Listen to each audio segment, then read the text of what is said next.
Dua pelajaran minggu yang ke-19 dan yang ke-20 ya. Mari sebelum kita mulai kita akan berdoa dulu ya. Bapa kami dalam surga, kami bersyukur untuk anugerah kehidupan yang Tuhan karuniakan. Sepanjang hari ini kami boleh menikmati berkat-berkat penyertaan Tuhan di dalam segala aktivitas pekerjaan yang Tuhan percayakan. Kiranya semua itu boleh mendatangkan kemuliaan bagi Tuhan, dan kami boleh bersuka cita karena Tuhan izinkan boleh menyalurkan berkat-berkat-Mu.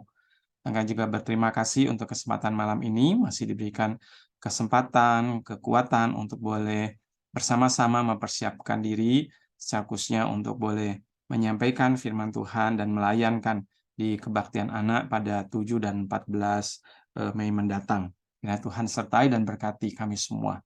Kami berdoa dan memohon dalam nama Tuhan kami Yesus Kristus. Amin. Ya, teman-teman, yang pertama kita akan bicarakan mengenai gembala yang baik.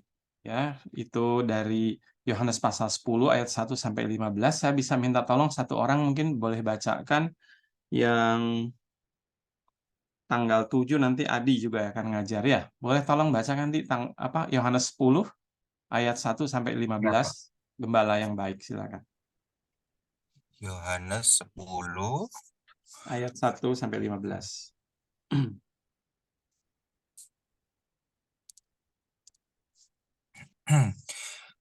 Gembala yang baik. Aku berkata kepadamu, sesungguhnya siapa yang masuk ke dalam kandang domba dengan tidak melalui pintu, tetapi dengan memanjat tembok, ia adalah seorang pencuri dan seorang perampok. Tetapi siapa yang masuk melalui pintu, ia adalah gembala domba. Untuk dia, penjaga membuka pintu dan domba-domba mendengarkan suaranya. Dan ia memanggil domba-dombanya masing-masing menurut namanya dan menuntunnya keluar. Jika semua dombanya telah dibawanya keluar, ia berjalan di depan mereka dan domba-domba itu mengikuti dia, karena mereka mengenal suaranya. Tetapi seorang asing pasti tidak mereka ikuti, malah mereka lari daripadanya, karena suara orang-orang asing tidak mereka kenal. Itulah yang dikatakan Yesus dalam perumpamaan kepada mereka. Tetapi mereka tidak mengerti apa maksudnya ia berkata demikian kepada mereka. Maka kata Yesus sekali lagi, "Aku berkata kepadamu, sesungguhnya akulah pintu ke domba-domba itu. Semua orang yang datang sebelum aku adalah pencuri dan perampok, dan domba-domba itu tidak mendengarkan mereka. Akulah pintu, barang siapa masuk melalui aku, ia akan selamat, dan ia akan masuk dan keluar dan menemukan padang rumput. Pencuri datang hanya untuk mencuri dan membunuh dan membinasakan. Aku datang supaya mereka mempunyai hidup dan mempunyainya dalam segala kelimpahan. Akulah gembala yang baik. Gembala yang baik memberikan nyawanya bagi domba-dombanya. Sedangkan seorang upahan yang bukan gembala dan yang bukan pemilik domba-domba itu sendiri, ketika melihat serigala datang, meninggalkan domba-domba itu lalu lari, sehingga serigala itu menerkam dan mencerai-beraikan domba-domba itu. Ia lari karena ia seorang upahan dan tidak memperhatikan domba-domba itu. Akulah gembala yang baik, dan aku mengenal domba-dombaku, dan domba-dombaku mengenal aku. Sama seperti Bapa mengenal aku, dan aku mengenal Bapa, dan aku memberikan nyawaku bagi domba-dombaku. Sampai 15 saja, Pak. Ya, betul. Ya, makasih ya. Ya, Pak. Ya, teman-teman, kita akan menyampaikan pembelajaran baik untuk anak kelas kecil besar-besar ya. Pada prinsipnya, kita akan mengajak mereka untuk mengetahui bahwa Tuhan adalah gembala yang baik. Ya, jadi ini informasi yang sangat mendasar ya, yang harus disampaikan. Dan karena itu responnya anak-anak bersukacita ya, karena Tuhan adalah gembala yang baik bagi mereka ya, bagi pribadi anak-anak. Jadi ini sesuatu yang sifatnya personal ya, sesuatu yang dialami oleh anak-anak secara pribadi ya. Nah, karena itu juga mereka yang kelas lebih besar lagi misalnya mempercayakan dirinya kepada Tuhan Yesus seperti domba yang mempercayakan dirinya kepada gembalanya. Ya, itu tujuan kita. Kita harus ingat harus ingat dua hal ini ya. Tuhan Yesus adalah gembala yang baik, lalu anak-anak mengalaminya secara pribadi. Ya. Oke, lalu kita akan coba mendalami beberapa hal yang berkaitan dengan gembala yang baik yang Tuhan Yesus sebutkan dalam dirinya atau tentang dirinya. Jadi kalau kita perhatikan di dalam Alkitab, ya konteksnya tentu di Timur Tengah sana, di Palestina, gembala itu sesuatu yang sudah dikenal dengan baik ya, dan nanti akan kita lihat bahwa dalam kehidupan anak-anak bahkan mungkin kita gembala, domba gitu kan ya, itu sesuatu yang relatif asing karena kita tinggal di budaya perkotaan ya, karena itu nanti perlu sekali memberikan ilustrasi, baik itu mungkin berupa gambar atau mungkin berupa video supaya anak-anak bisa masuk ke dalam suasana yang sedang kita ceritakan gitu kan ya. Nah, berbeda dengan masyarakat waktu Tuhan Yesus menyampaikan cerita ini atau ajaran ini. Itu sesuatu yang sangat relevan dalam hidup mereka, mudah untuk ditangkap, dipahami oleh mereka. Nah, oleh kita, sementara bagi kita untuk anak-anak kita, rasanya butuh sesuatu yang lebih begitu ya, usaha yang lebih. Contoh nih ya, contoh ya. Jadi satu waktu saya masih pelayanan di GKI yang lain, kita mengajak anak-anak itu retreat, nginap ya di GKJW Peniwen ya, di GKJW Peniwen. Jadi rumah-rumah anggota jemaat itu dijadikan tempat tidur, tempat menginap anak-anak ya. Jadi semacam living lah ya gitu. Lalu acaranya di gereja, di pendopo, lalu mereka juga diajak keliling pada waktu sesi agak siang, gitu ya, sehingga anak-anak bisa aktif, lalu juga mereka bisa memahami lingkungan sekitar. Nah, yang menarik, ketika anak-anak itu dibawa ke kandang domba, ya, jadi di sana ada peternakan domba, ada peternakan babi, kelinci, dan beberapa yang lain. Jadi dibagi kelompok sehingga mereka bisa rolling, ya, tidak menumpuk di satu tempat, dibagi. Nah, saya sempat mendokumentasi anak-anak yang ke kandang domba. Jadi bisa dibayangkan Bapak Ibu ya, anak-anak melihat domba dengan kandang yang di atas tanah ya, dibuat panggung begitu, lalu dari bambu kandangnya. Dan ada celah ya supaya kotoran ataupun ya kotorannya bisa langsung turun ke tanah begitu kan. Nah, yang menarik adalah ketika saya coba perhatikan antusiasmenya anak-anak untuk memberi makanan, daun-daunan, begituan ya, melihat reaksi domba dan segala macam, anak-anak sekolah minggu antusiasnya luar biasa. Lalu saya perhatikan ada 1-2 anak yang justru tertarik dengan satu lubang di tanah, ya, lubang yang kurang lebih ukurannya 1 meter kali 1 meter begitu ya, agak sedikit dalam, dan di dalamnya ada barang, ya, ada sesuatu yang belum mereka pernah lihat, yang belum mereka ketahui itu apa. Lalu yang terjadi, anak-anak itu memungutnya, ya, meraup dengan tangan lah gitu kan ya. Meraup dengan tangan begitu, diambil dengan tangan kepalan, lalu mereka lepasin gitu kan, jatuhkan lagi ke dalam lubang itu. Tahu apa yang mereka pegang? Apa yang mereka mainkan? Itu adalah butiran-butiran hitam, itu adalah kotoran domba, kotoran kambing yang bulat-bulat. Ya, dan anak-anak itu ketawa-ketawa ya, mereka senang-senang aja ngambil, lepasin. Mereka ketawa-ketawa begitu. Saya yang melihat itu kaget setengah mati gitu kan.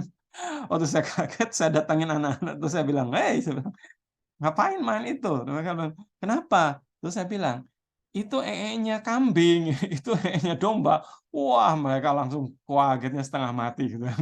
Mereka teriak-teriak jerit-jerit, kotor tangannya gitu kan. Saya bilang, "Enggak apa-apa," gitu kan ya, "kotor bisa cuci tangan," gitu kan ya. Cuman itulah yang saya ingin katakan, kadang ada banyak hal konteks si Alkitab tidak selalu dipahami oleh kita gitu kan ya. Padahal kita ini orang di Indonesia kan gitu ya.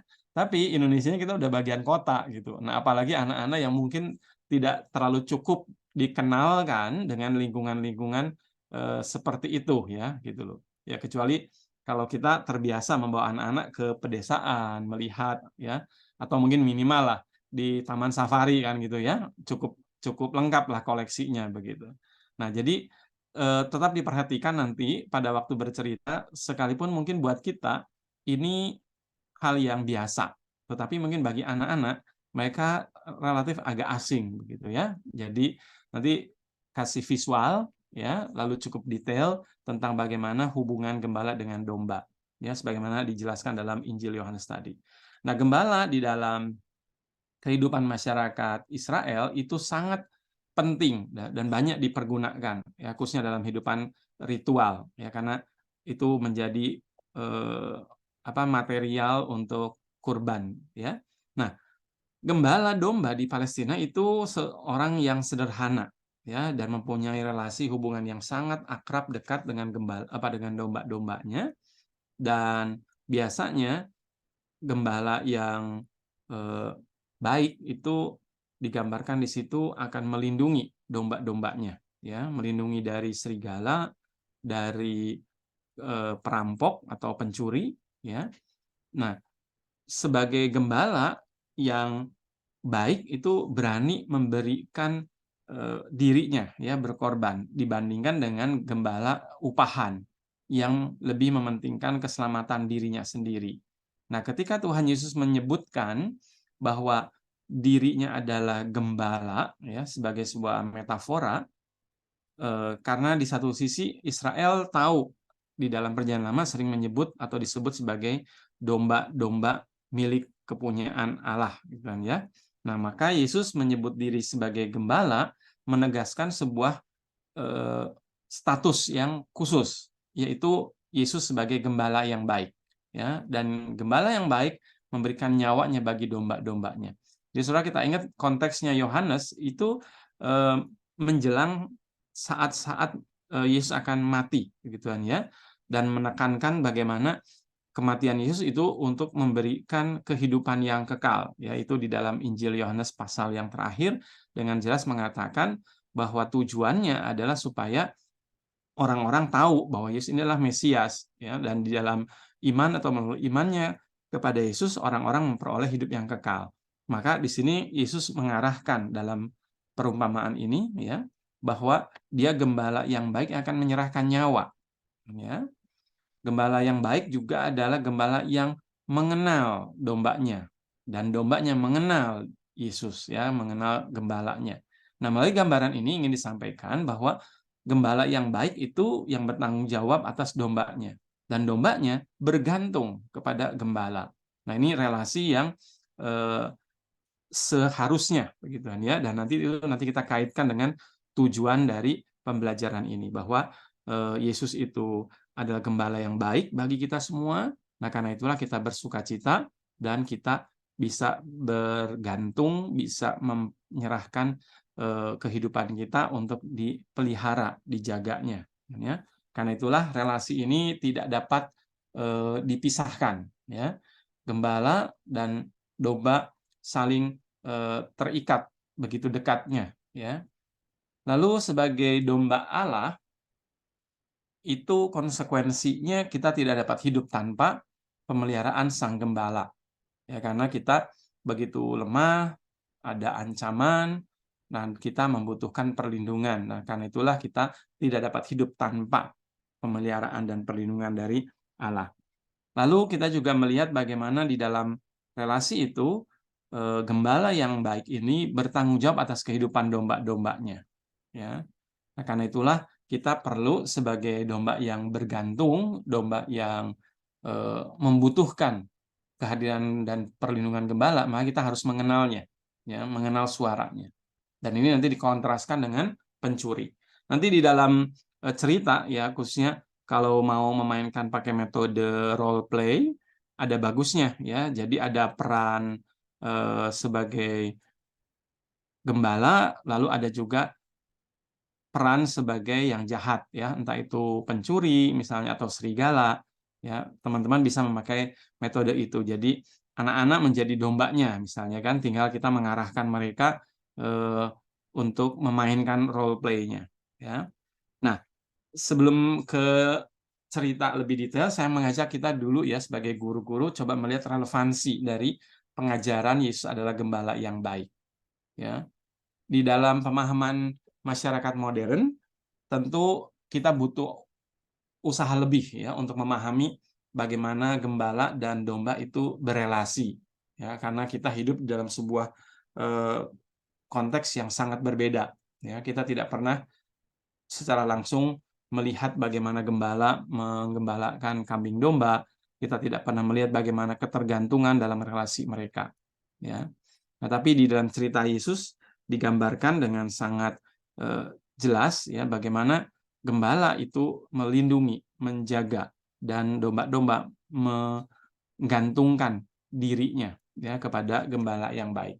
Nah, disitulah Yesus ingin menunjukkan betapa kehadirannya itu adalah sebagai gembala yang baik bagi umatnya, dan itu menggambarkan cinta kasih dan kebaikan Allah akan dunia yang berdosa ini, ya. Sehingga Yesus mengorbankan dirinya sebagai gembala bagi domba-dombanya.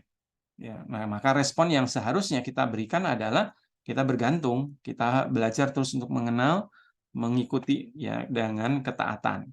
Nah, saya coba ingin ngajak kita lihat dulu secara personal, ya, berbagi coba pemahaman pengalaman kita sebagai seorang guru, ya, sehingga nanti kita bisa menyampaikan ke anak pun ada sebuah eh, apa ya, passion begitu, ya, ada sebuah keyakinan, ada sebuah semangat bahwa kita juga secara pribadi mengalami, mengakui Yesus adalah gembala kita yang baik, ya. Oke, boleh teman-teman mungkin ada yang mau berbagi apa pemahaman kita tentang Yesus itu gembala yang baik, ya. Apakah mungkin ada pengalaman di dalam kehidupan kita tentang Yesus yang menjadi gembala yang baik buat kita, ya.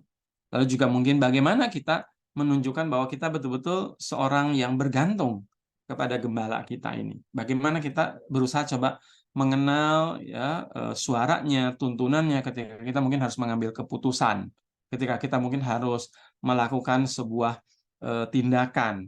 Adakah kita merasakan di dalam situasi itu ada tuntunan, ya, yang kita bisa pegang dan itu berasal dari gembala kita yang baik, ya. Entah itu mungkin cuma melalui baca Alkitab mungkin, atau mungkin melalui nasihat-nasihat yang didasarkan pada firman Tuhan, ya. Silakan, mungkin ada yang bisa berbagi pengalaman secara personal. Siapa? Silahkan, nggak usah saya tunjuk. Kalau nggak ada, baru nanti saya tunjuk. Silakan. Siapa yang mungkin mengalami sesuatu yang kita bisa bahasakan, itulah relasi kita yang akrab, yang dekat, ya, yang peka dengan kehadiran Allah sebagai gembala kita yang baik. Silakan.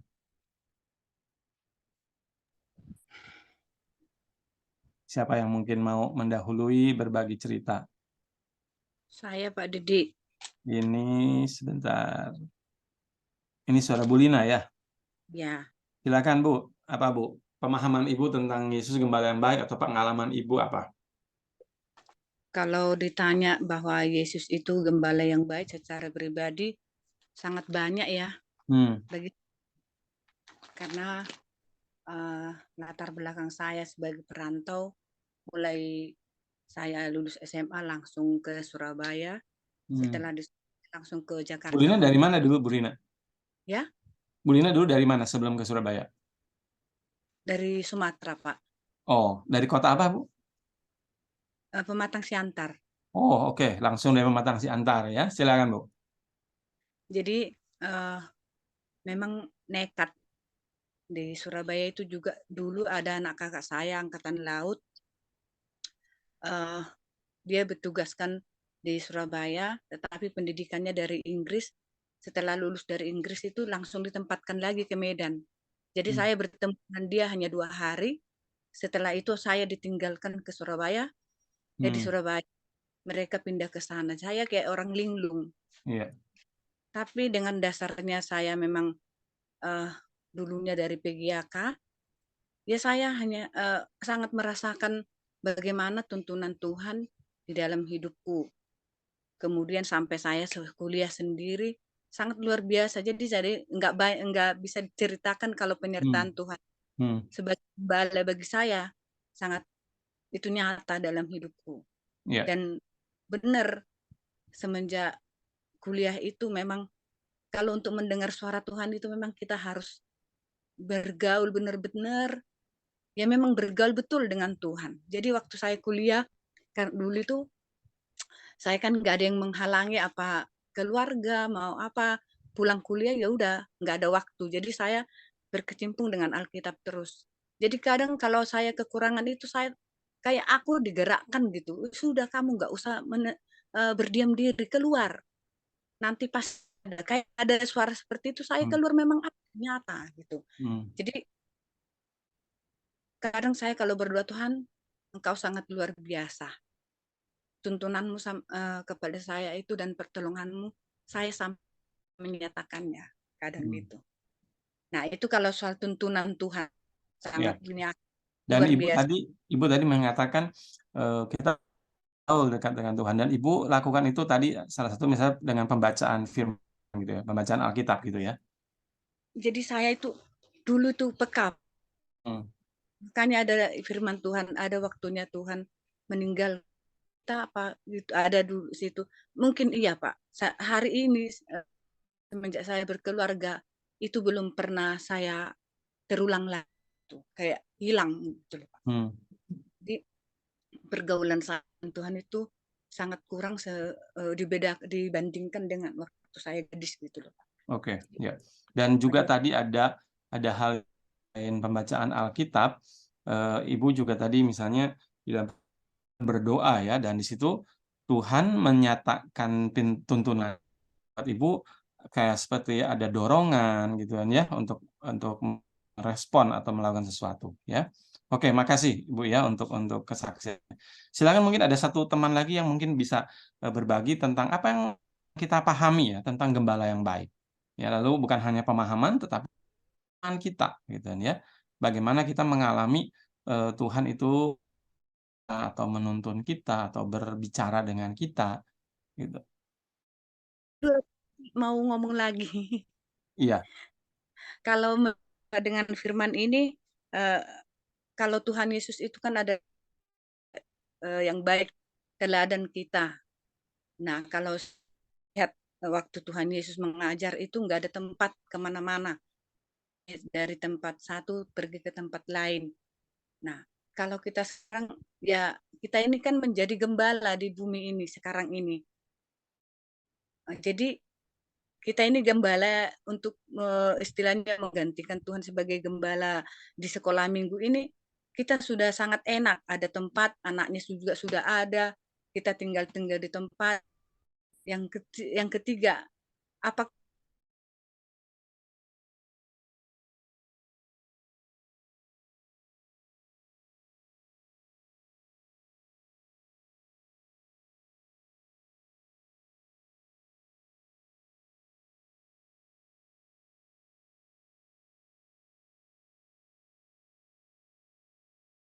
kita harus dekat dan kita harus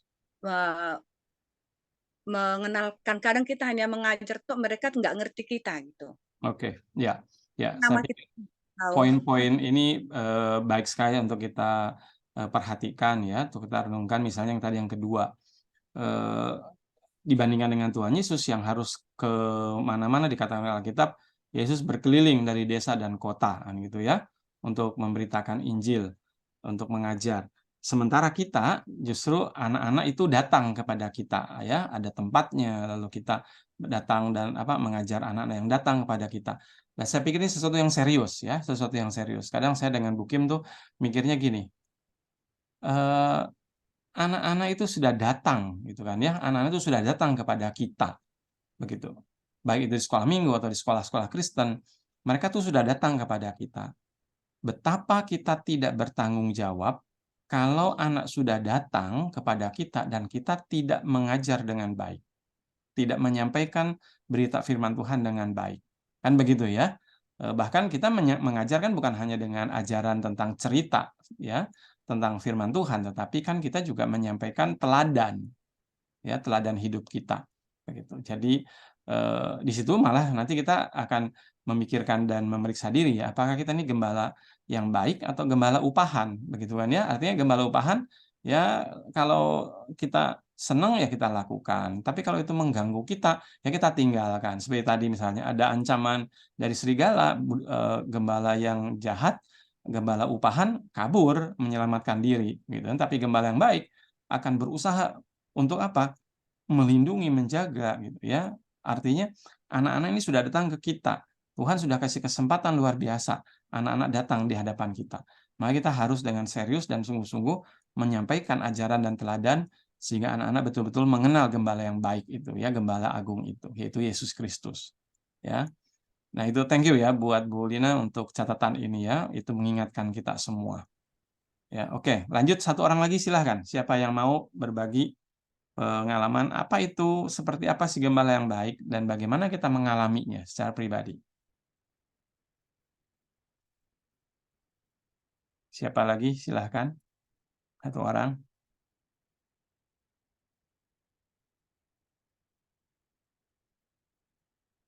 Kadang saya berpikir, ada nggak ya orang yang bertanya-tanya ya, seperti apa sih perasaannya bisa mengalami Tuhan Yesus sebagai gembala yang baik? Entah karena orang itu tidak pernah mengalami secara pribadi, atau dia tidak pernah melihat orang lain digembalakan oleh Tuhan, ya, dipelihara oleh Tuhan. Silahkan, siapa yang punya dan mau berbagi? Saya, Pak. Ini suaranya Ika ya? Iya. Oke. Ya Pak Ika. Pengalamannya atau pemahamannya silakan. Ya, kalau pengalaman saya sebagai kayak Tuhan yang adalah gembala yang baik itu adalah kalau kadang-kadang Pak ya kan saya doa, saya belajar untuk itu loh Pak, untuk yang berdiam diri dulu gitu. Itu Mm-mm. kadang-kadang tuh kayak mendapat gambaran tuh kayak saya tuh kayak sedang dipeluk oleh Tuhan gitu loh Pak. Oke. Jadi saya tuh ngerasa kayak oh kayak mungkin kayak gini ya rasanya domba hilang terus Ya. ditemukan. Hmm. Hmm. Jadi benar-benar rasanya kayak tenang gitu, Ya. tenang terus kayak damai sekali. Ya. Jadi pokoknya kalau saya doa terus saya mengalami itu tuh kayaknya setelah itu tuh setiap hari tuh apapun yang terjadi tuh saya bisa kayak Ya. apa ya tetap damai terus biarpun kejadian apa ada Ya. peristiwa apa ada masalah apa itu tapi hati itu tetap damai Ya. tidak ada yang namanya kayak anxiety terus Ya. stres gitu tuh Ya. sangat apa ya kadar stresnya tuh sangat sangat rendah gitu loh Ya. Oke. dan ya itulah Pak yang saya rasakan kalau pas ini merasakan bahwa Tuhan itu adalah kembali yang baik gitu. Oke. Thank you. Nah, saudara, itu loh ya. Itu yang sesuatu yang sifatnya itu personal banget gitu kan ya. Jadi kalau dibilang situasi di sekitar kita, di luar diri kita, apakah problemnya masih ada? Ada gitu loh. Tetapi itu tadi yang kalau Ika bahasakan ada damai sejahtera gitu kan ya. Kekhawatiran, kemarahan terhadap situasi itu relatif minimal lah gitu kan ya. Kenapa? Karena ada sesuatu yang di dalam diri kita itu apa ya? Saya sih percaya itu ya, Tuhan itu menghadirkan atau istilahnya Tuhan tuh mencurahkan damai sejahtera, bestow, dari atas dikasih gitu kan ke dalam diri kita. Dan itu menguasai hati dan pikiran kita dalam prinsipnya firman Tuhan kan begitu. Biarlah damai sejahtera Allah menguasai hati dan pikiran kita. Dan itu yang betul-betul kita alami ya dalam dalam keseharian kita begitu. Baik masalah keluarga, pekerjaan, ya. Itu yang saya pribadi pun pahaminya seperti itu ya, bahwa, eee, makanya gini, makanya menjadi penting kita sedikit banyak itu memahami, metafora-metafora ya, penggambaran-penggambaran atau asosiasi-asosiasi yang Tuhan buat untuk memudahkan kita menangkap gitu kan ya, relasi kita dengan Tuhan itu seperti apa gitu, ya. Itu memang di dalam Alkitab konteksnya waktu itu, buat orang Yahudi, mereka mudah untuk memahami relasi Tuhan Yesus dengan mereka adalah gembala dan domba. Nah, kita harus membantu anak-anak gitu kan ya, bagaimana bisa merasakan tadi ada rasa aman, ada rasa nyaman gitu kan ya, karena ada perlindungan, layaknya domba dilindungi oleh gembala. Nah, anak sekarang ini gimana gitu kan, mempunyai rasa nyaman, aman dalam relasi seperti apa gitu loh. Ya kadang saya juga pikir kayak tadi juga dengan Pukim atau kemarin hari apa ya, hari-hari Minggu lah. kita diskusi dengan guru-guru sekolah minggu misalnya, gimana menjelaskan dalam kerangka pikir anak generasi alfa begitu kan, generasi anak-anak yang kelahiran tahun 2004 gitu kan ya, yang sekarang udah umur 19-an tahun, apalagi yang lebih kecil lagi gitu kan, nggak pernah lihat domba, nggak pernah melihara binatang gitu kan. Ya syukur-syukur sebagian sudah mulai pada punya kan gitu ya, apa tuh, peliharaan begitu. Ya mungkin loh ya, mungkin kita bisa menjelaskan, seperti kita melihara sesuatu apa, binatang tertentu gitu kan ya, yang bergantung ke kita gitu.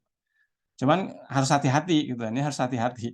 Namanya perumpamaan itu tidak selalu equal ya, dengan prinsip atau informasi yang mau diceritakan ya, yang mau diberitakan, gitu. Misal tadi saya kebayang, kalau anak-anak pelihara anjing misalnya, anjing bukan binatang yang bodoh seperti domba. Anjing justru binatang yang cerdik gitu kan ya, yang dipanggil itu, betul suara suara kita anjing itu hafal banget gitu kan, begitu di ini. Saya pernah dulu punya anjing yang hilang bertahun-tahun ya, diberi namanya si Bopi ya, si Bopi, warnanya putih, hilang, kita pikir dicuri orang lalu dibunuh, dimakan gitu kan ya, bertahun-tahun. Tahu-tahu pulang ke rumah, udah kotor bangetan badannya. Tapi loh ya, masih bisa hafal. Rasanya itu mungkin ciumnya kali ya, itu bisa hafal dengan orang tertentu di rumah kita yang sangat akrab dengan dia. Jadi begitu ketemu, wah loncat-loncatnya, seneng ya setengah mati. Padahal badannya kurus, kotor, gitu, sampai harus dibersihin, dirawat, sampai sehat kembali. Jadi kadang tak pikir ya, tapi setidaknya relasi dekat itu ada gitu kan dalam memelihara anjing. Ketika dipanggil oleh suara kita, dia hafal, dia kenal gitu kan, gitu. Kalau dipanggil oleh pencuri ya kan yang mau culik, dia kan gonggong keras gitu kan. Kenapa? Itu tandanya dia hafal gitu kan, dia tandanya kenal gitu kan. Nah, itu mungkin konteks yang lebih dekat gitu kan. Ya, intinya sebetulnya dalam cerita gembala yang baik ingin menunjukkan bahwa Yesus itu mengenal dan melindungi domba-dombanya dan domba-dombanya mengenal dan bergantung kepada gembalanya. Intinya itu gitu kan ya. Jadi eh, ketika kita menceritakan ini, kalaupun mau menambahkan ilustrasi atau apa, atau misalnya kadang ada anak nyeletuk, ya, "Aku nggak punya domba," gitu, "tapi aku pelihara, anjing," gitu kan. Nah, saudara ketika dia merespon seperti itu, secara personal kita mungkin bisa berdialog dengan dia, untuk menyampaikan pesan tentang perlindungan, ya, kedekatan, lalu ketergantungan. Nah, ujung-ujungnya kan supaya anak itu bergantung bukan pada domba kan gitu, tapi bukan bergantung, seperti binatang itu, tapi lebih kepada kita secara pribadi, anak-anak bergantung sama Tuhan, ya.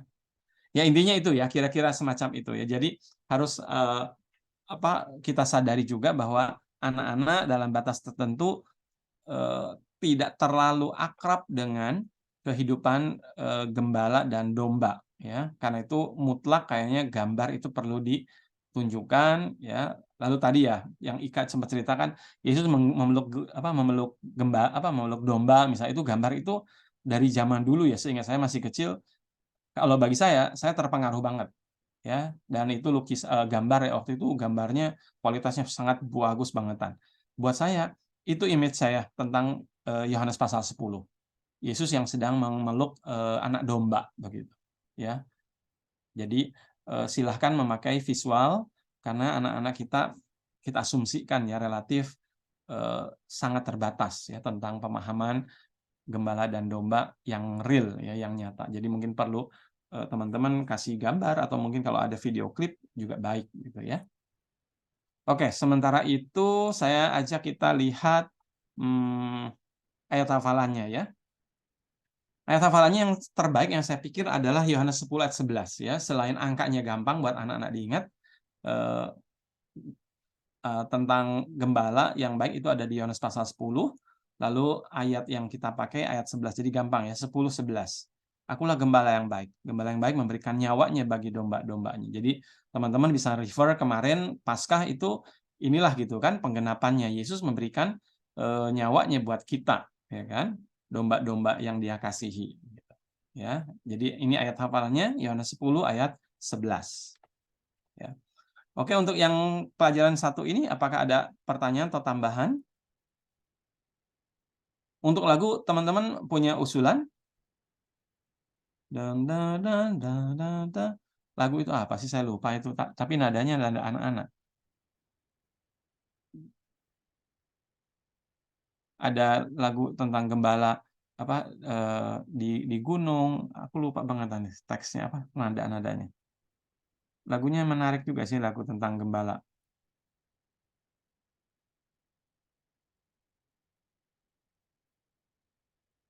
Ada yang punya usulan lagu tentang gembala, tentang domba? Itu ya Pak, Tuhan adalah gembalaku, Oke, takkan kekurangan aku gitu. boleh Mas, itu mungkin nanti dipakai suasana mau doa kali ya. Ada lagu yang lain yang riang itu yang bisa dipakai untuk mengarahkan di awal-awal kebaktian.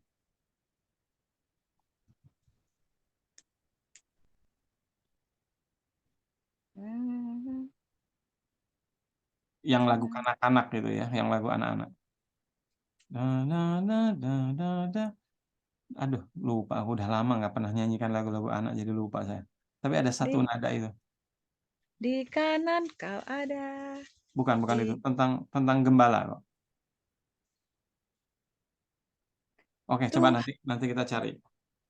Selain itu ya, selain apa di ini di apa KJ atau NKB yang apa apa Gembala baik bersuling tulingan merdu. merdu. Ya, itu kalau kelas besar oke lah, itu bisa dipakai untuk mengenalkan. Oke, kita coba masuk dulu yang materi yang selanjutnya ya. Yang akan ngajar tanggal 14 ini Karisa, Mega, sama siapa? 14 Mei. Sama siapa? Ika ya? Iya, Pak. Oke. Kelas kecil belum. Oke. Nah, kita akan lihat Yohanes pasal 14 ya, ini tentang apa? Roh Kudus ya. Yohanes pasal 14, bisa minta tolong Bu Mega baca, Bu Mega. Yohanes Baik, Pak. 14 Ayat 15 sampai 21. 21 ya. Iya. Baik. Yesus menjanjikan penghibur. Jikalau kamu mengasihi aku, kamu akan menuruti segala perintahku.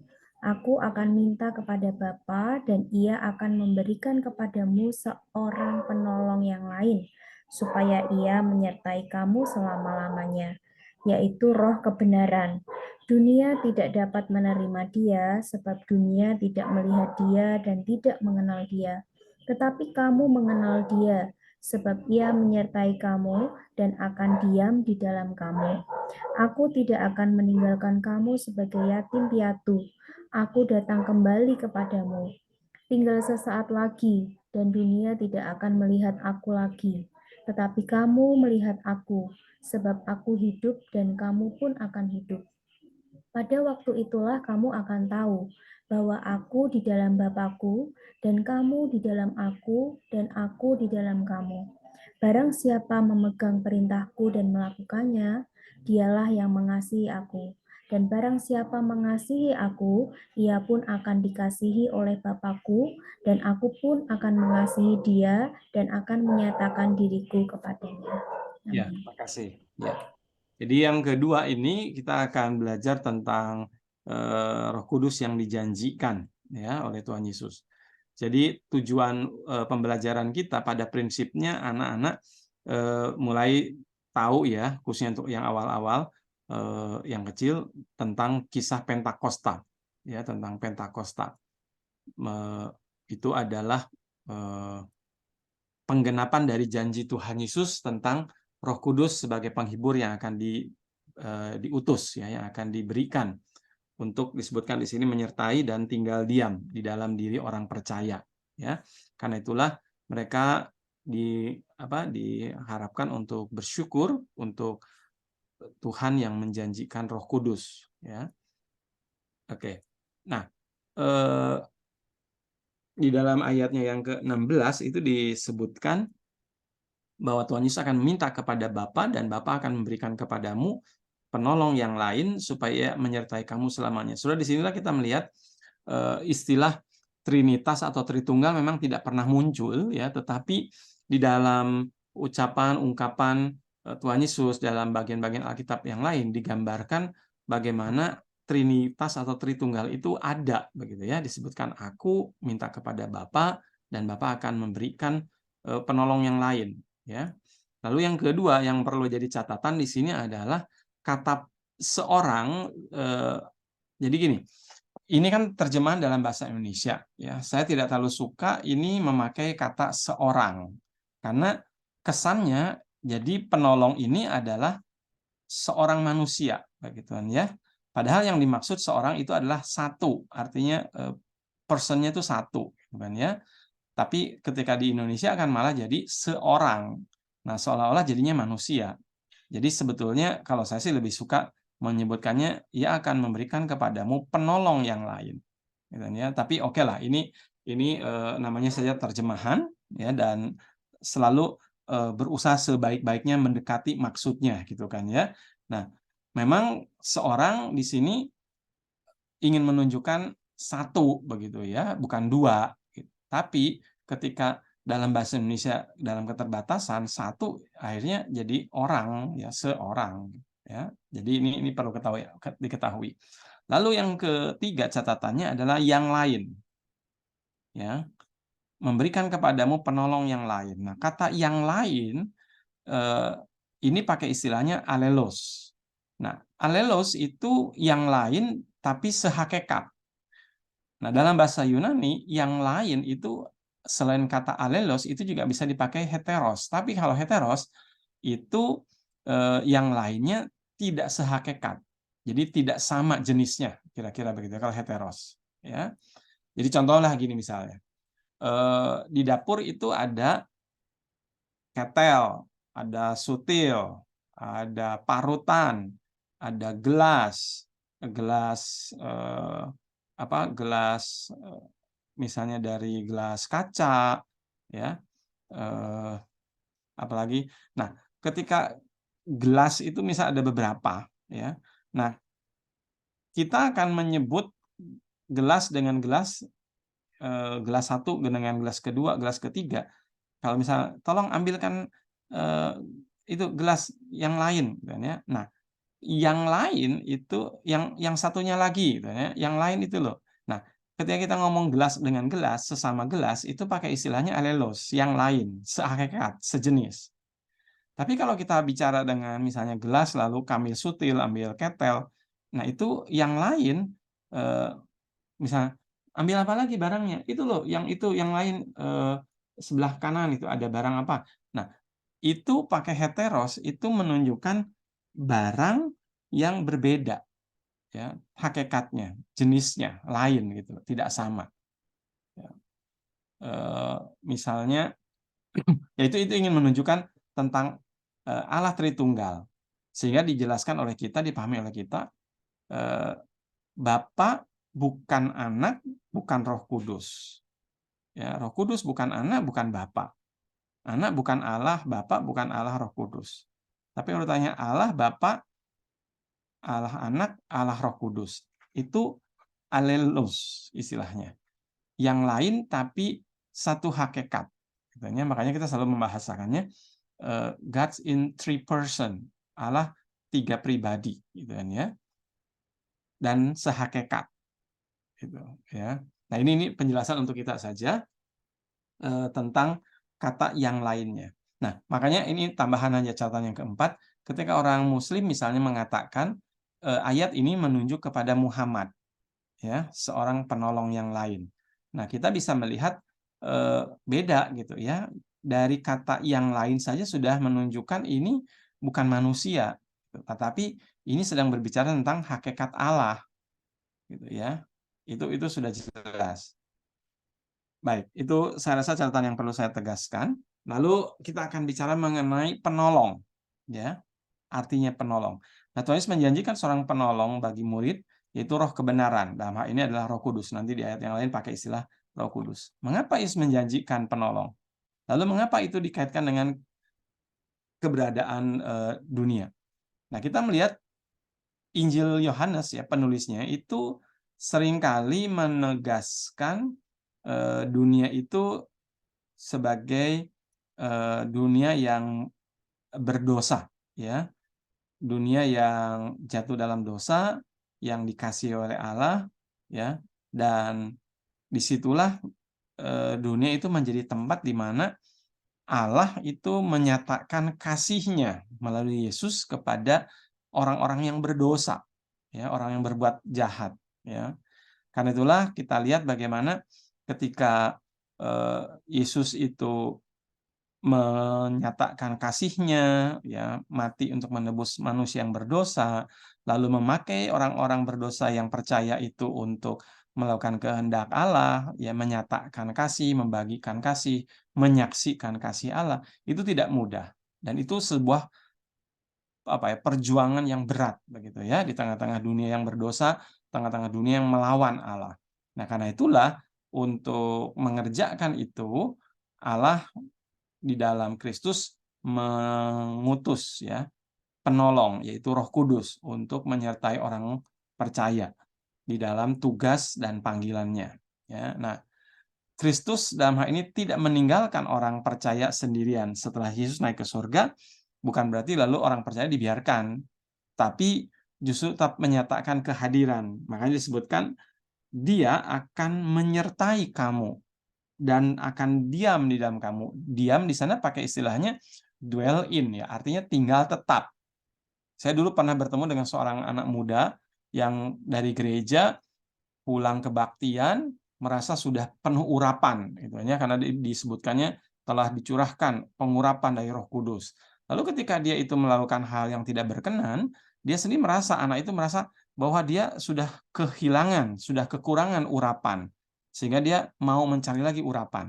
Nah, di situ pemahaman anak ini, pemuda ini, menjadi tidak lengkap, bahkan tidak sehat, karena dia berpikir Roh Kudus itu tinggal lalu bisa pergi. Roh Kudus itu bisa datang, bisa pergi gitu kan.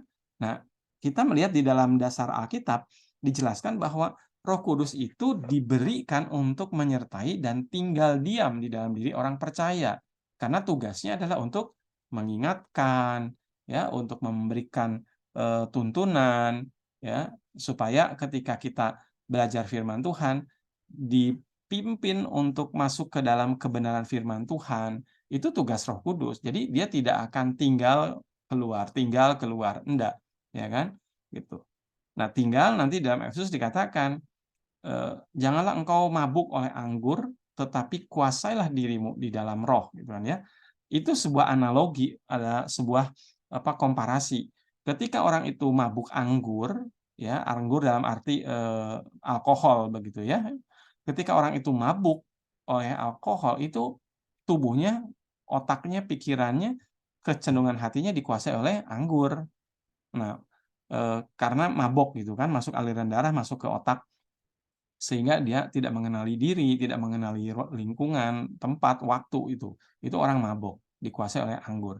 Maka analoginya, komparasinya, perbandingannya adalah, tetapi kamu dikuasai oleh roh gitu. Karena artinya kita harusnya menyerahkan pikiran, hati kita, tubuh kita untuk dikuasai oleh Roh Kudus gitu. Ya, jadi seperti orang dikuasai oleh alkohol ya sampai jadi pikirannya, kecenderungan hati dan tubuhnya tindakannya ngikutin maunya alkohol gitu kan. Nah, sekarang biarlah kita itu dikuasai oleh roh katanya. Artinya Roh Kudus lah yang seharusnya menguasai kita. Ya, melalui firman yang kita baca, firman Tuhan yang kita pahami, yang kita ingat, kita pelajari, itu Roh Kudus akan menuntun kita ke dalam kebenaran firman Tuhan. Roh Kudus akan mengingatkan kita akan kebenaran firman Tuhan. Nah, itu ada dalam diri kita. Makanya kalau Roh Kudus mengingatkan, ya, menegur, membuat kita gelisah kalau berbuat salah, mengingatkan kita tentang ayat-ayat Alkitab misalnya, itu adalah tugas yang sedang dilakukan gitu oleh Roh Kudus, ya, mengingatkan, menuntun kita gitu, ya. Roh Kudus adalah kehadiran, ya, Allah Anak dan Allah Bapa di dalam diri orang percaya.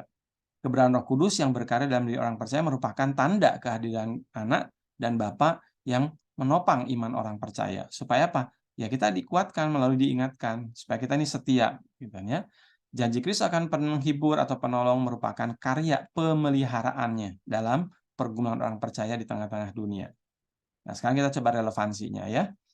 Kenyataan hidup yang penuh persoalan, kesulitan, tantangan seharusnya tidak membuat orang percaya takut menghadapi persoalan dan kesulitan. Karena seorang penolong, ya karena ada Roh Kudus ya di dalam hidup kita. Penolong Roh kebenaran, Roh Kudus seharusnya memampukan orang percaya setia menjalankan kehendak Allah dalam persoalan, dalam kesulitan maupun tantangan keseharian. Karena dengan adanya penolong Roh kebenaran, Roh Kudus, Tuhan sebenarnya tidak membiarkan orang percaya menghadapi persoalan dan kesulitan itu. Selalu ada Tuhan yang memampukan. Oke. Nah, sebelum itu saya tambahkan lagi ya. Istilah Roh Kudus atau lebih tepat istilah untuk penolong ya di dalam Injil Yohanes ini adalah yang dipakai itu parakletos ya dari dua kata para itu di samping atau beside, lalu kletos itu orang yang atau pribadi yang dipanggil begitu ya. Pribadi yang dipanggil karena ada os-nya. Os itu dalam bahasa Yunani itu menunjuk kepada orang lah begitu ya, orang tunggal. Os. Kalau orang jamak itu pakai oi gitu ya. Nah, ketika menyebut parakletos, Roh Kudus disebut parakletos, itu istilah ini dipakai untuk gambarannya gini. Ketika ada peperangan ya, ketika sedang terjadi peperangan, biasa seorang komandan ya atau pimpinan itu akan memberikan semacam pidato lah begitu ya untuk memberi semangat ya, kata-kata yang memberi semangat, kata-kata yang membangkitkan keberanian. Nah, itu disebutnya adalah seorang parakletos ya. Jadi si prajurit yang tadinya mungkin ya rodo melempem ya, rodo takut misalnya, rodo gentar oleh seorang parakletos itu diberikan dorongan, diberikan keberanian ya, ditularkan semangat untuk melanjutkan pertempuran. Nah, karena itulah ketika menghadapi kesulitan dan pergumulan, Roh Kudus disebutnya adalah penolong, roh penolong, ya, parakletos yang hadir mengingatkan kita, menguatkan kita, begitu. Ya, itu istilah penolong ya, atau parakletos. Oke, nah di atas dasar itu coba kita berefleksi ya tentang secara pribadi kita bagaimana memahami dan mengalami Roh Kudus. Ya, bagaimana kita memahami dan mengalami Roh Kudus? Bagaimana kita merasakan itu tadi ya, tuntunan misalnya, pertolongan, atau mengingatkan, atau menguatkan ketika menghadapi persoalan, mengalami kesulitan. Dan mungkin teman-teman bisa cerita gitu ya, seperti apa sih cara kerja atau bentuknya Roh Kudus bekerja dalam hidup kita sehari-hari? Ya, oke silakan. Mungkin ada yang mau berbagi pengalaman kita. Ya, sehingga nanti kalau cerita ke anak, ya setidaknya kita punya pengalaman pribadi, ya punya pemahaman yang cukup memberi semangat buat kita untuk menyampaikan pesan kepada anak-anak tentang peran ya Roh Kudus dalam kehidupan kita orang percaya. Oke, silahkan. Siapa yang mau memulai?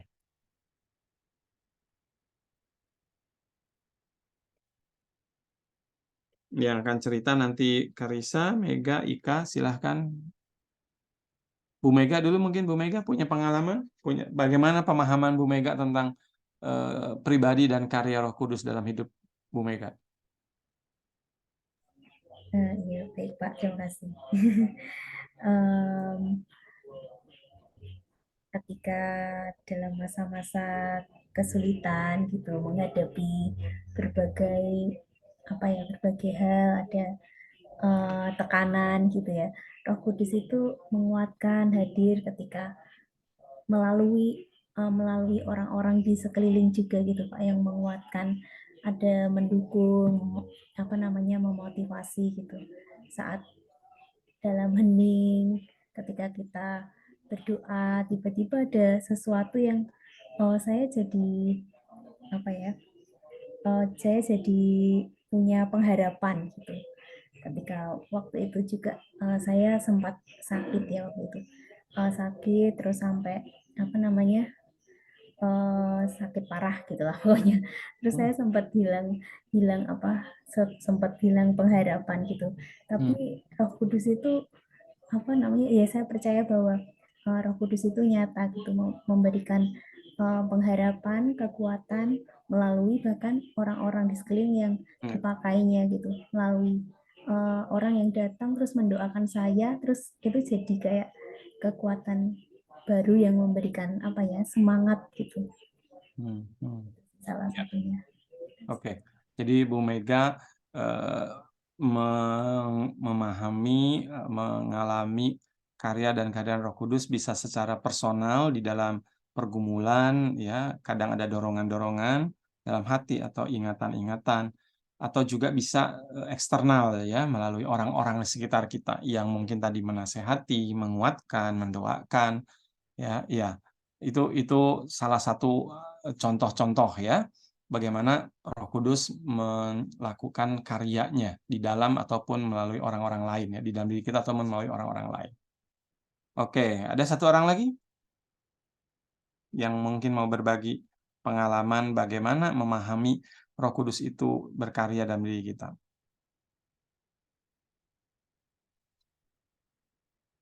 Sambil nunggu mungkin satu orang lagi ya. Kalau dulu ya, waktu saya masih belum kuliah ya, sebelum saya kuliah saya masih jadi guru sekolah minggu waktu itu, ya di usia-usia SMA lah. Saya punya pengalaman yang saya rasakan itu adalah kehadiran dan karya Roh Kudus buat saya. Jadi saya misalnya kan waktu SMP, SMA itu saya baca Alkitab satu malam itu mesti 4 pasal. Ya pokoknya ngerti nggak ngerti tak telan pokoknya. Dan banyak hal yang saya bersyukur untuk pengalaman itu, ada beberapa ayat yang penting bagi saya di masa usia saya SMA gitu kan, biasa saya remaja pemuda begitu. Karena ketika ayat-ayat itu khususnya di Amsal misalnya, banyak di Amsal yang saya sangat suka, bacaan itu, ayat-ayat itu saya warnai, saya hafal begitu. Nah, ketika saya mengalami pergumulan di usia-usia pemuda remaja, ketika misalnya pabrik itu lama-lama menurun sampai akhirnya bangkrut misalnya kan, buat seorang remaja, pemuda, itu cukup menyakitkan gitu kan ya. Karena apa? Jadi kan terbatas secara finansial kan, nggak seleluasa dulu-dulu begitu ya.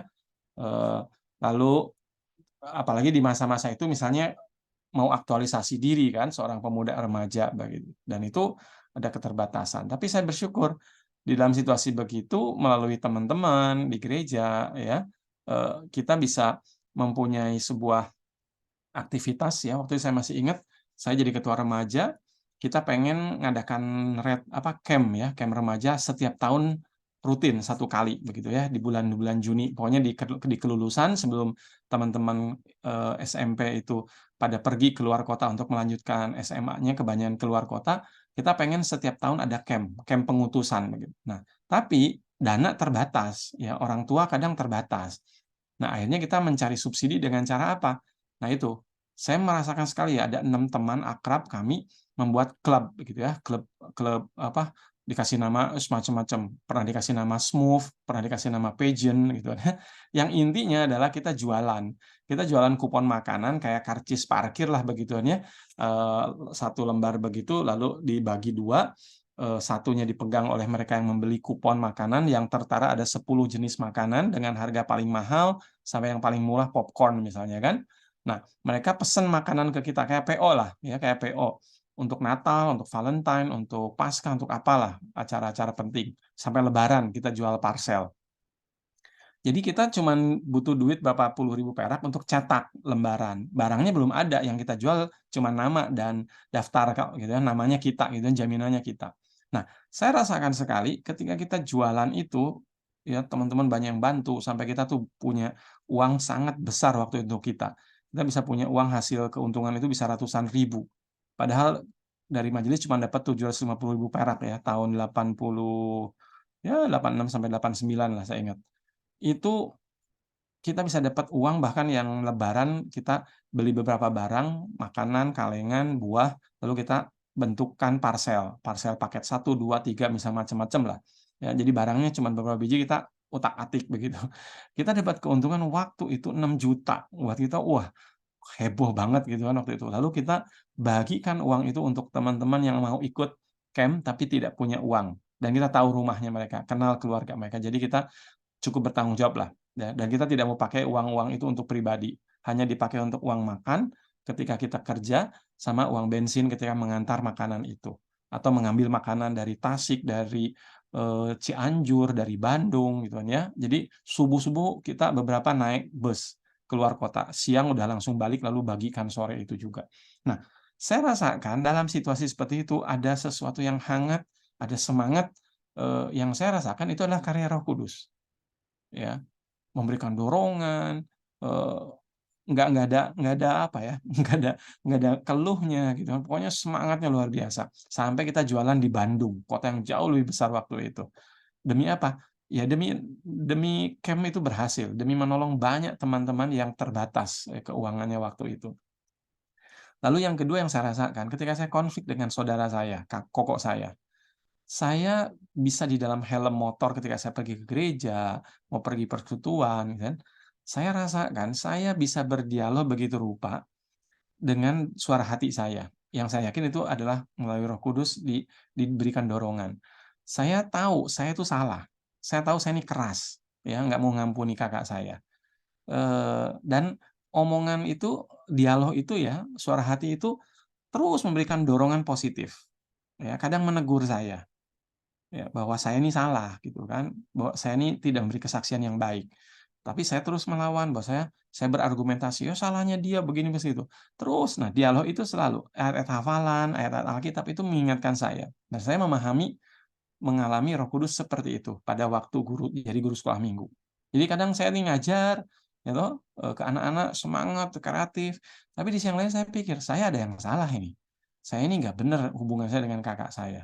Sampai akhirnya ketika saya masuk kuliah, 1 semester saya nggak tahan, saya pulang waktu liburan, saya bereskan. Ya. Nah itu dari mana? Saya lihat, saya alami itu dorongan Roh Kudus.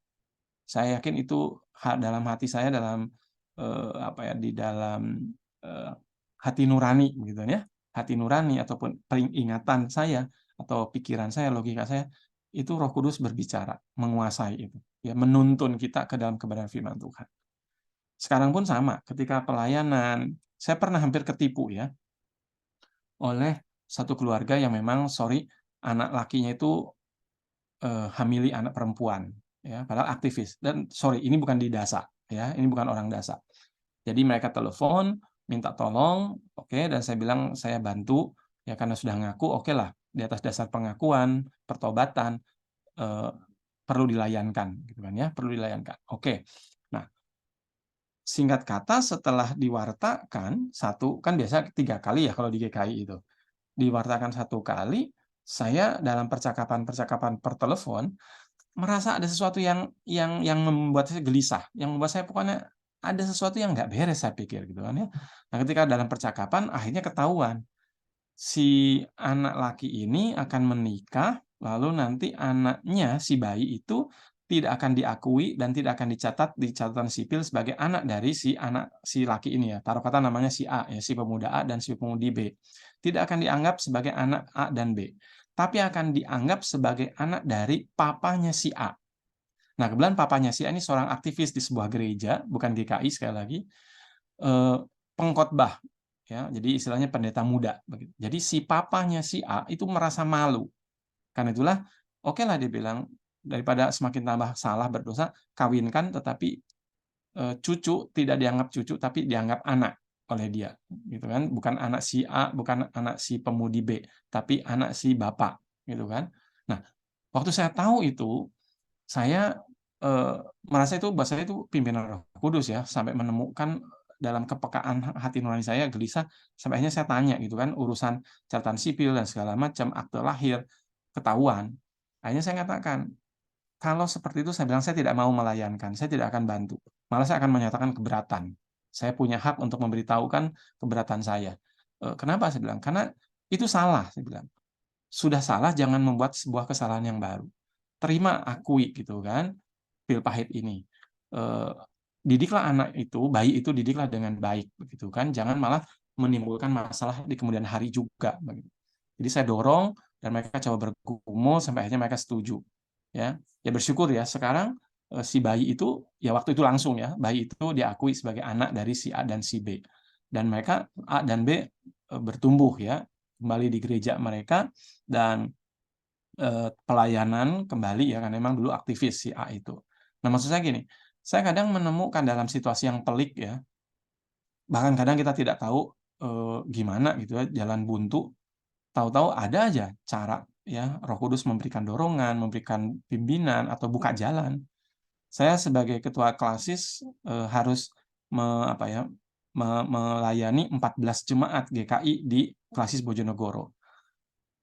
Ada 2 situasi yang berat bangetan bagi saya dalam masa 3 tahun ini, ya. Dan kadang saya sudah kewalahan tidak tahu harus bagaimana menyelesaikan problem di 2 GKI, ya bukan di GKI Dasar. Dan itu, aduh susah banget itu. Tapi itu loh, betul tadi ya teman-teman, kita berdoa, kita minta hikmat Tuhan, kepekaan dari Tuhan atau tuntunan Tuhan, Tuhan buka jalan dan sungguhan di luar dugaan. Ya, di luar dugaan. Tuhan satu demi satu tolong pimpin sehingga bisa terurai begitu ya. Nah, di sini saya lihat bagaimana pentingnya kita sebagai guru sekolah minggu mengandalkan bergantung kepada pertolongan hikmat Roh Kudus, karena waktu kita menyampaikan firman bukan soal keahlian kita ya, bukan karena hikmatnya kita, bukan karena kepandaian kita yang pintar cerita dan segala macam, enggak. Tapi betul-betul itu pekerjaan Roh Kudus dalam diri anak-anak, ya bahkan dalam diri kita terlebih dahulu, ya. Itu yang saya ingin sharekan dan ingin tegaskan supaya ketika kita dalam kesusahan, kelemahan, jangan berputus asa, ya. Kita berdoa minta hikmat Roh Kudus. Atau di siang lain ketika kita merasa kuat, merasa hebat, rendahkanlah diri, ya. Jangan lupa ini bukan tentang kita, gitu kan? Ini bukan karena kita, tapi karena Allah mau pakai kita. Maka kita serahkan diri untuk Roh Kudus lengkapi, gitu ya. Itu yang mungkin saya ingin tegaskan ya dalam bagian ini. Oke, ada yang mungkin mau berbagi? Silahkan. Satu orang.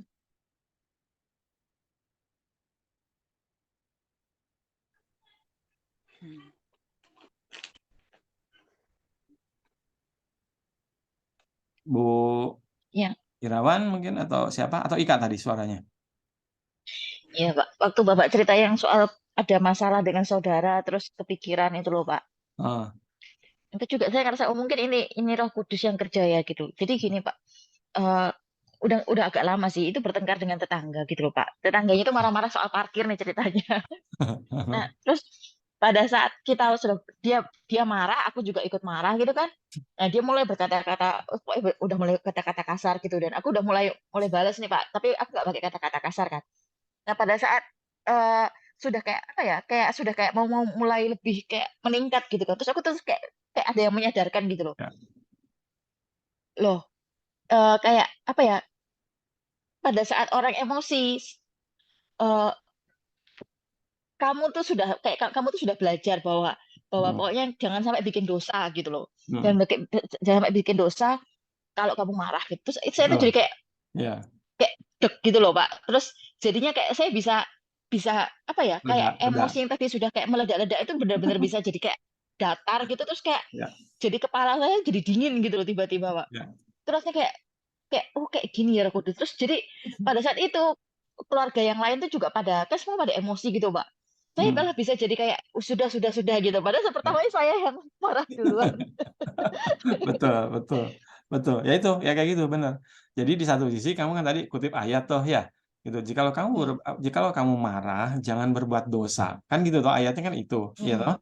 Nah, memang di satu sisi kita perlu baca Alkitab dan hafalkan. Iya, saya tidak terlalu detail ya sampai ayatnya di mana, tapi saya biasanya ingat poin-poinnya kan, dan bagian itu betul. Itu yang kita bilang Roh Kudus akan memimpin kita ke dalam kebenaran firman Tuhan. Atau Roh Kudus akan mengingatkan kita, dan benar begitu kita memuncak muncul kan itu kan ayat itu kan, dan itulah cara Roh Kudus ingatkan kita gitu sehingga kita lalu menjadi lebih reda. Ya emosi bisa gitu kan karena kita manusiawi, tapi dikatakan jangan berbuat dosa. Ya kan akhirnya bisa punya alternatif lain lah kan untuk negosiasi gitu. Dan itu betul, itu banyak kali terjadi. Makanya yang penting apa? Bacalah Alkitab. Ya kan? Itu dasar dulu ya, kita baca Alkitab, hafalkan, tapi sekali lagi jangan hanya jadi ritual, ya kan? Tapi harus menjadi nilai-nilai spiritual. Artinya itu tadi, ketika Roh Kudus pimpin, Roh Kudus ingatkan, lakukanlah, taat gitu kan. Oke, thank you ya Ika ya untuk memberikan cerita yang sangat konkret dan real dalam hidup kita.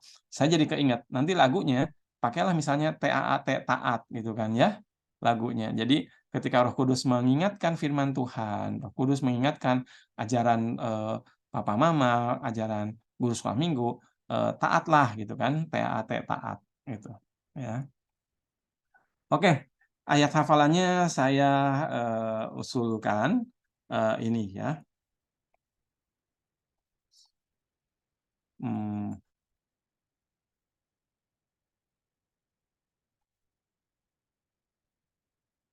Jadi ada dua, tapi saya lebih setuju yang atas nih ya, yang Yohanes 14 ayat 16.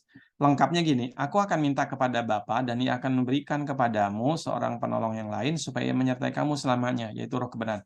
Saya usul ini aja yang di bold ya, yang dicetak tebal. Ia akan memberikan kepadamu seorang penolong yang lain supaya Ia menyertai kamu selama-lamanya. Jadi Yohanes 14 ayat 16 daripada ayat 26. Ya, ini agak panjang, tapi penghibur yaitu Roh Kudus yang akan diutus Bapa dalam namaku, dia akan mengajar segala sesuatu, akan mengingatkan tadi yang Ika alami itu ya, tentang semua yang telah kukatakan. Jadi saya pikir ini aja dulu, karena saya pikir ini menjadi penting adalah tentang Roh Kudus itu adalah penolong, ya, dan Roh Kudus itu akan menyertai selama-lamanya. Ya, jadi ambil yang ininya saja, ya, yang di boldnya aja. Untuk kelas kecil nggak ada korting.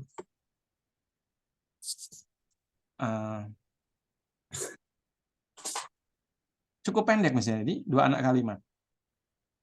Oh iya. Ya, supaya anak-anak juga cukup mulai familiar lah, diajak untuk mulai kenal tentang penolong yang menyertai selama-lamanya. Ya. Jadi yang ininya depan-depannya nggak usah, ya, yang ininya nggak usah.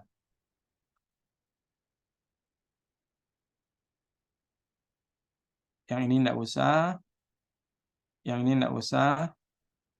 Ya, ini kan istilah apa ya? Istilahnya kan ini tentang anak kalimat yang menerangkan. Kita pakai ininya aja, ya, yang kuningnya aja. Kalau yang ini saya pikir nanti aja semakin lebih melengkapi. Ya, ya ini paling yang mungkin tadi kita singgung di dalam cerita lah ya tentang peran Roh Kudus ini mengajar, mengingatkan. Ya, jadi ayat hafalannya enggak usah karena terlalu panjang juga. Ya, yaitu menolongnya itu dengan cara menolongnya adalah dengan cara mengajar dan mengingatkan. Kira-kira mungkin begitu. Ya. Oke, ada tambahan dari teman-teman?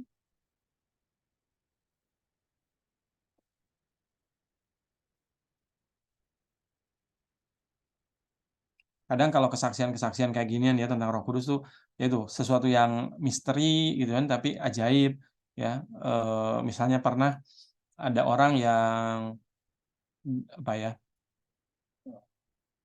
pelayanan misi misalnya di daerah-daerah berbahaya, mereka mendapatkan ancaman, bisa sampai terjadi ketika misionari ini atau hamba-hamba Tuhan ini di daerah yang sedang terancam, kok bisa di tempat yang lain, bahkan di tempat yang jauh, ada gerakan yang mendorong teman-temannya itu atau jemaat itu, anggota jemaat itu untuk mendoakan.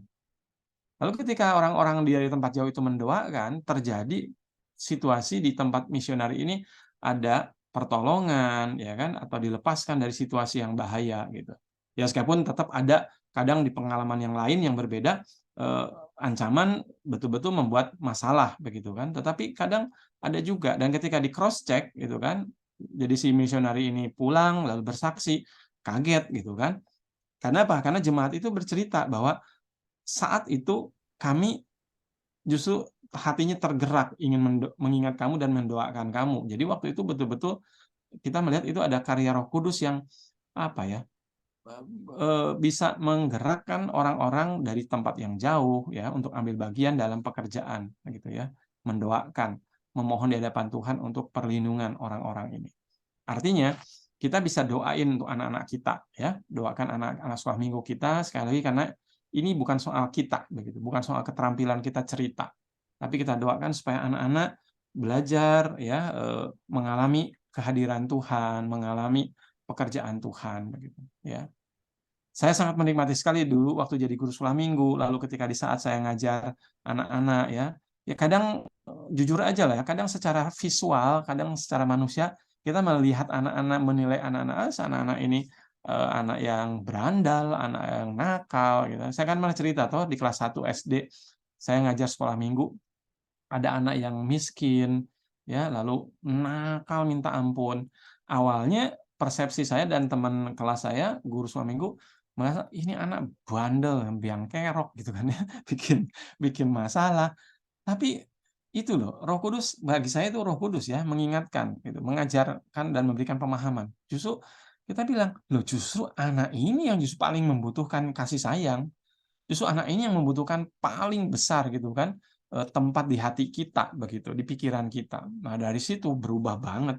Saya bisa sayang banget sama anak laki satu botak itu ya. Jadi anak itu dibotakin gitu.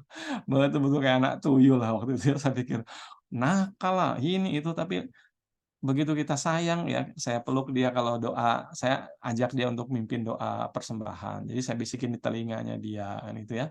Terus itu kalau aktivitas saya suka tanya dia, saya perhatiin lebih anak ini. Jadi waktu saya pulang ke gereja asal saya, ada anak manggil saya dari belakang, "Lause," katanya gitu kan ya. Terus saya balik badan, saya tanya, "Siapa?" gitu. Terus dia sebut namanya gitu kan. Terus saya ketawa, "Oh, kamu toh?" dia bilang.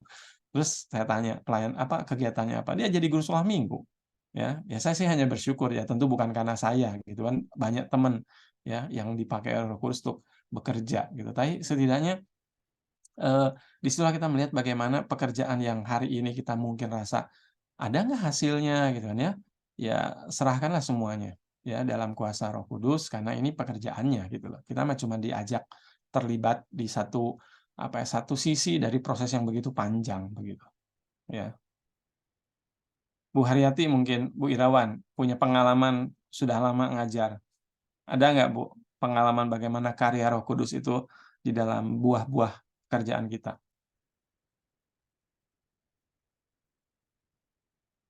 Mungkin merubah anaknya, atau mungkin merubah kita, atau merubah teman kita mungkin. Atau Adi, Adi punya pengalaman apa, Adi?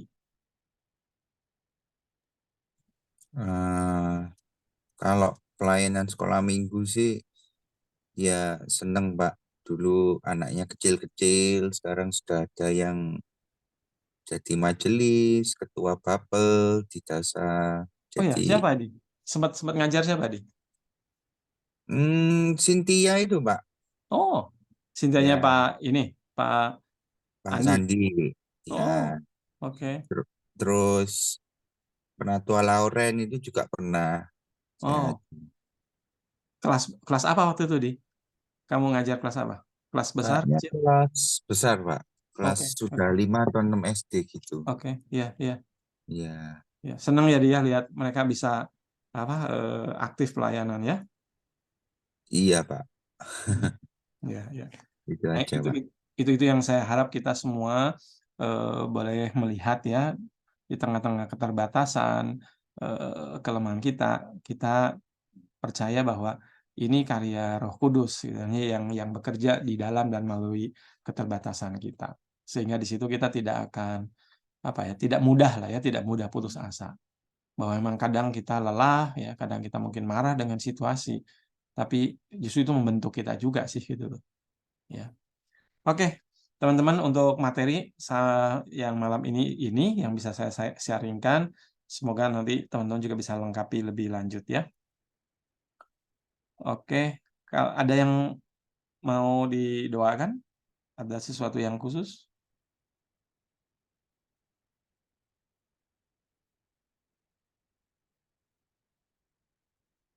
Oke, kalau tidak ada kita akan akhiri ya, kita doa dulu ya.